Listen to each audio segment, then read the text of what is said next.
The flying saucer, a 20th century mystery, cannot be ignored. The strange discs have been reported by sober Americans since 1947. Just what did these people see? Man has dreamt of flight, of conquering gravity from ancient times to the present. In imagination, he has traveled the skies in fantastic machines. 50 years ago, this flying saucer was an illustration for H.G. Wells' War of the Worlds. Are the flying saucers things of fantasy?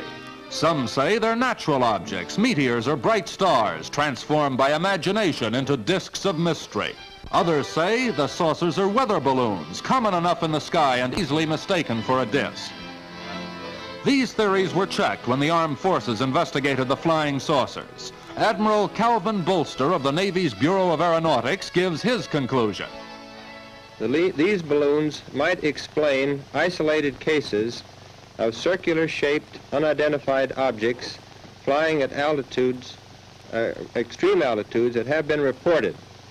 However, I do not feel that these balloons explain the majority of the so-called flying saucer sightings that have appeared in the press.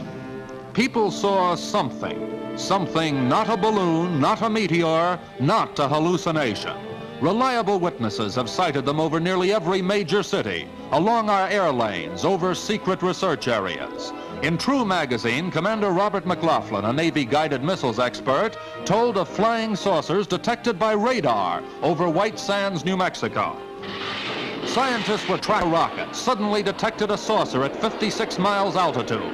Over 100 feet in diameter, the disc was traveling at 1,800 miles per hour, rapidly outranged their instruments. But there had been time for precise, accurate measurements. Says McLaughlin, that saucer could not have been made on Earth. Airline pilots with thousands of hours' experience have reported saucers coming within a few hundred feet of their planes, matching speed briefly, and then darting off at supersonic speed, leaving a glowing exhaust trail. Student pilot Arthur Weisberger reports on his experience. My name is Arthur Weisberger. On July 21st in Tucson, Arizona, while out in my backyard, 3 shiny objects in the sky attracted my attention. I glanced up and there were 3 flying saucers in a V. Approximately a half a mile away from me at an altitude of 350 feet. They appear to be hovering in midair with what I believe to be a spinning action. The saucers stayed still for approximately 40 seconds and then took off due north horizontally. From a dead stop, these saucers exceeded a rate of 500 miles an hour for approximately 5 seconds, still going horizontally due north towards the Santa Catalina Mountains. At the end of 5 seconds, they went at approximately 45 degrees straight, well, up. They exceeded 1,000 miles an hour until they vanished from sight. They appeared to be 50 feet in diameter with what appeared to be a dome on the top with, I can't be sure, but I believe I saw the sun glinting off of, well, windows or observation portholes of sort. What people saw is revealed clearly by this remarkable international news photo, the first ever taken of a flying saucer. It's one of 2 pictures made early this year by farmer Paul Trent of McMinnville, Oregon. Enlarged, the photo reveals clearly the familiar disc shape.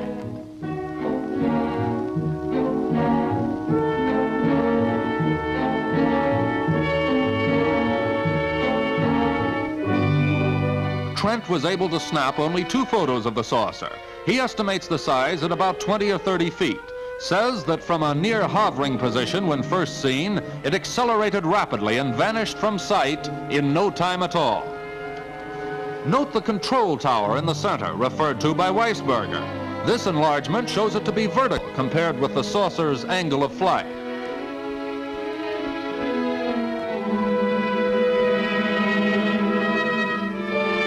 Sid Mortner, executive editor of International News Photos, comments on these unusual pictures. Our agency refused to release photographs of the purported flying saucer to the newspapers of the country until we could inspect the original negatives.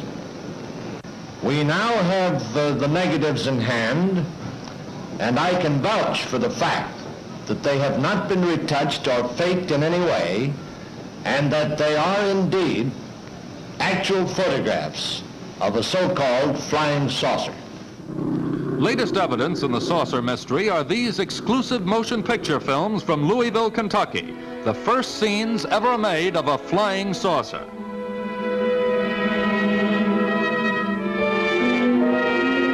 Note the white halo around the saucer, an effect reported by some observers. Slightly irregular in shape, the disc appears to be rotating and to possess a dancing motion against the background.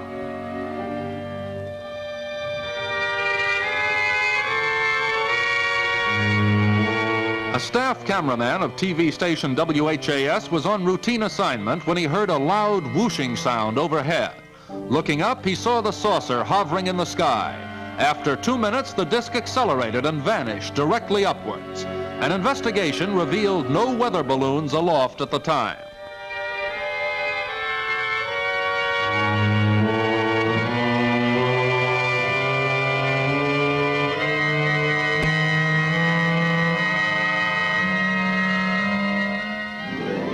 Are the saucers a U.S. secret weapon?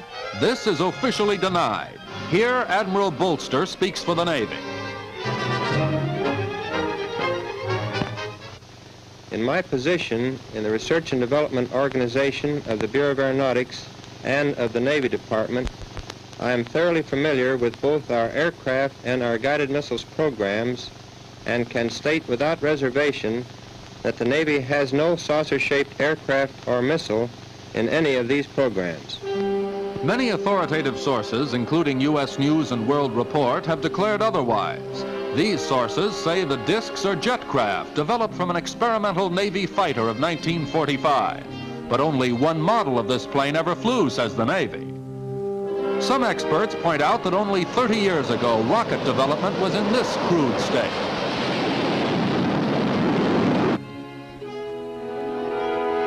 In 2 decades, German scientists developed these primitive rockets into the fearsome V-2.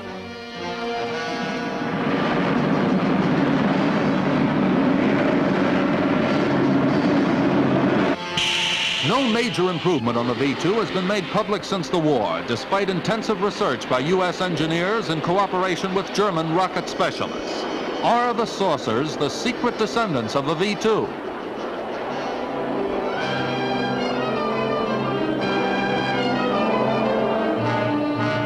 The author of this book, Annapolis-trained ex-Marine Major Donald Kehoe, says the saucers are not from this earth, that they far outperform any craft that man can build today.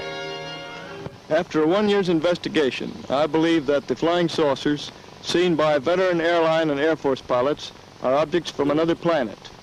The Air Force itself has officially admitted that flying saucers exist.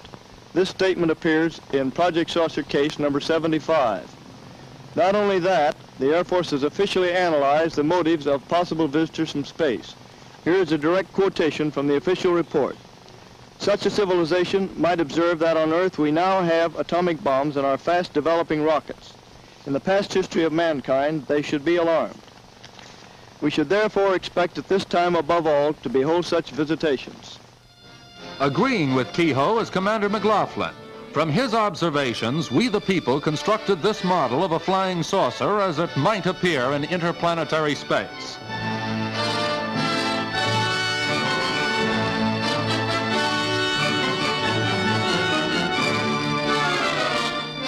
Our eyes from another world looking at this scene, a saucer's eye view of our planet, filmed at a height of 57 miles. These scenes were made from a remote control Army rocket. But today, visitors from space may be studying us from similar heights.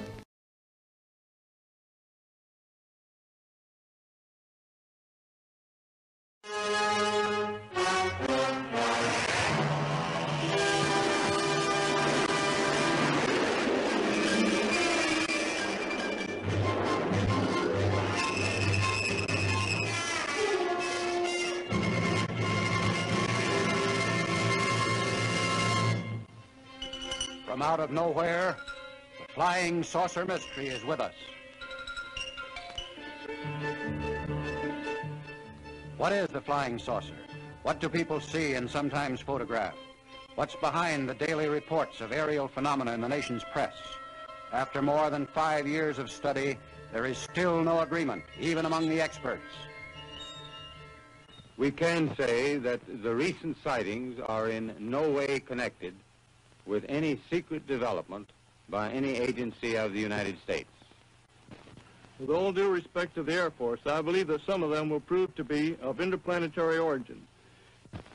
In my position in the Research and Development Organization of the Bureau of Aeronautics and of the Navy Department, I am thoroughly familiar with both our aircraft and our guided missiles programs and can state without reservation that the Navy has no saucer-shaped aircraft or missile in any of these programs. I glanced up and there were 3 flying saucers in a V, approximately a half a mile away from me at an altitude of 350 feet. They appear to be hovering in midair with what I believe to be a spinning action. What are these shadowy voyagers of the atmosphere? While our forefathers were still dreaming of flight decades ago, they sketched these aerial vehicles of the future. Strangely, some of them resemble the saucers of today.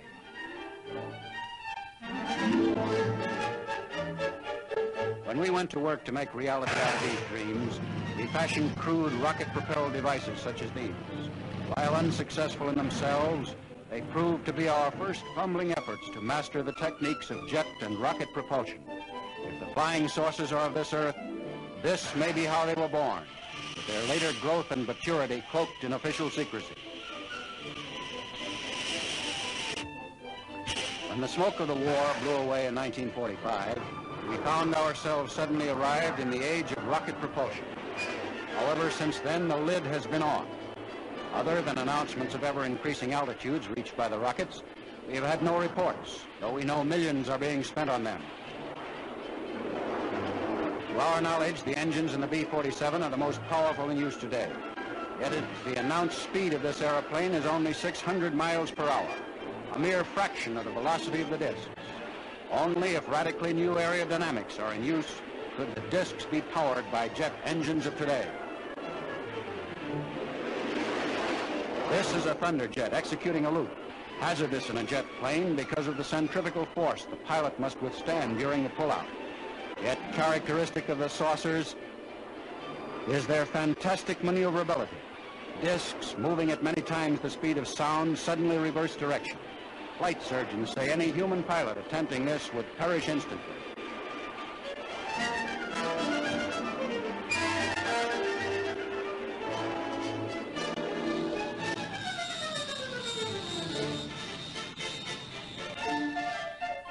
Likewise, saucer reporters agree that the new jet helicopter was not what they saw. If not conventional aircraft, then what did they see?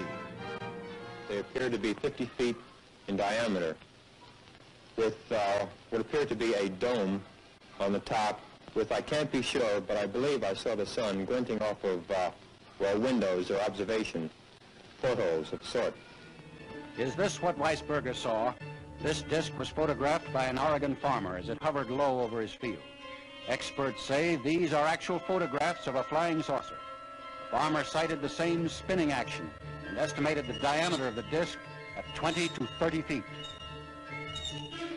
In Kentucky, a motion picture photographer attracted by a strange noise overhead trained his camera on this disc.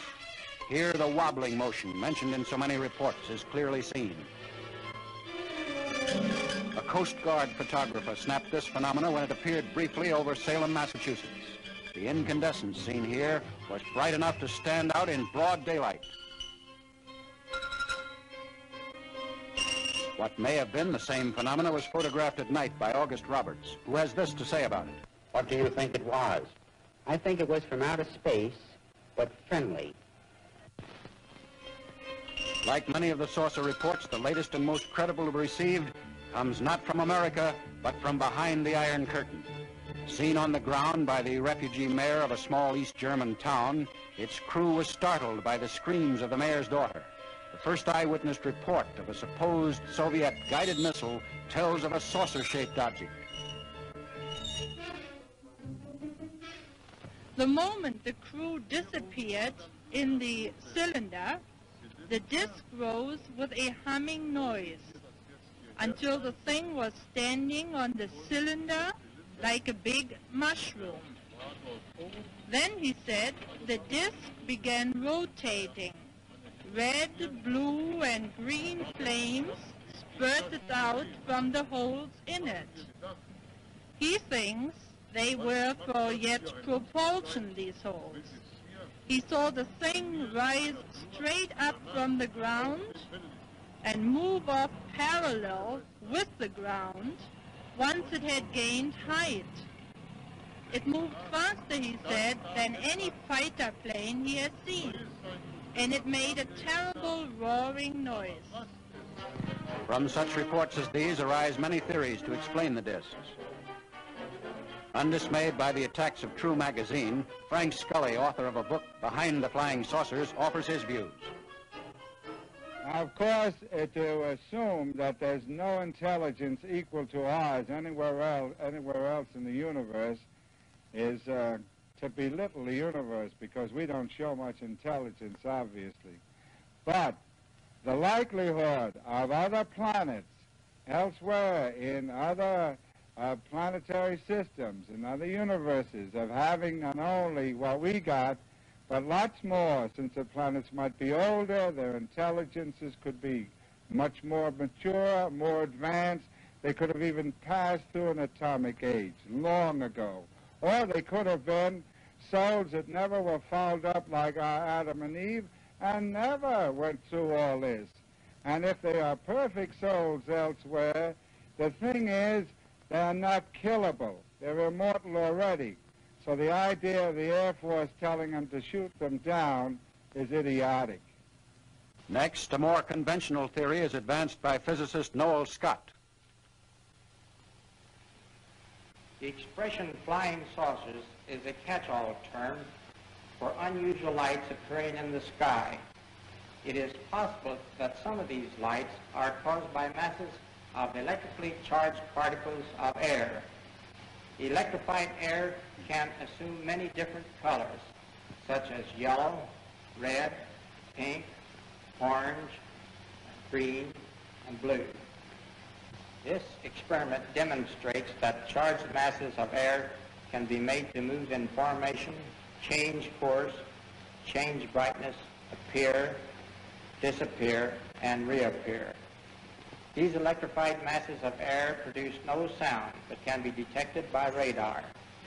The atmospheric conditions necessary for producing this phenomena are certainly not prevailing conditions that exist in the upper atmosphere.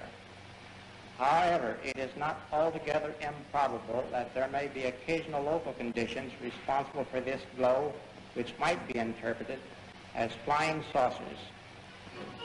In the Engineer Research and Development Laboratories, Fort Belvoir, Virginia, Dr. Scott shows how to make your own flying saucers. Some say the apparitions are the result of light refracting from what is called an inversion layer, such as an oasis will appear in the desert. In a glass bell, Dr. Scott reproduces weather conditions which prevailed during many of the recent sightings. If Dr. Scott's theories are correct, what you are looking at now is an actual flying saucer. It's possible that even the headlights of your car can create them. With the Air Force hard-pressed for an accounting of the mysterious invaders, this explanation is popular. But General James Samford points out even this theory does not explain all the reports. However, there have been a certain percentage of this volume of reports that have been made by credible observers of relatively incredible things. It is this group of observations that we now are attempting to resolve. We have, as of date, come to only one firm conclusion with respect to this remaining percentage, and that is that it does not contain any pattern of purpose or of consistency that we can relate to any conceivable threat to the United States. According to the general, these weather balloons are the flying saucers that many people see. Still, he cautions that a few reports cannot be so easily explained. It is these reports that interest Donald Kehoe, sponsor of a theory that is growing in popularity. After a 1 year's investigation, I believe that the flying saucers seen by veteran airline and Air Force pilots are objects from another planet. The Air Force itself has officially admitted that flying saucers exist. This statement appears in Project Saucer Case number 75. Not only that, the Air Force has officially analyzed the motives of possible visitors from space. Here is a direct quotation from the official report. Such a civilization might observe that on Earth we now have atomic bombs and our fast-developing rockets. In the past history of mankind, they should be alarmed. We should therefore expect at this time above all to behold such visitations. As the debate continues, so do reports of new saucers, some following in the pattern already established, others entirely new, creating more speculation and endless discussion. Project Saucer, the official Air Force investigation of the phenomena, has been reopened. Now installations are alerted to attempt to intercept any of the strange visitors that may be sighted. While millions listen and watch, the great flying saucer mystery remains unsolved.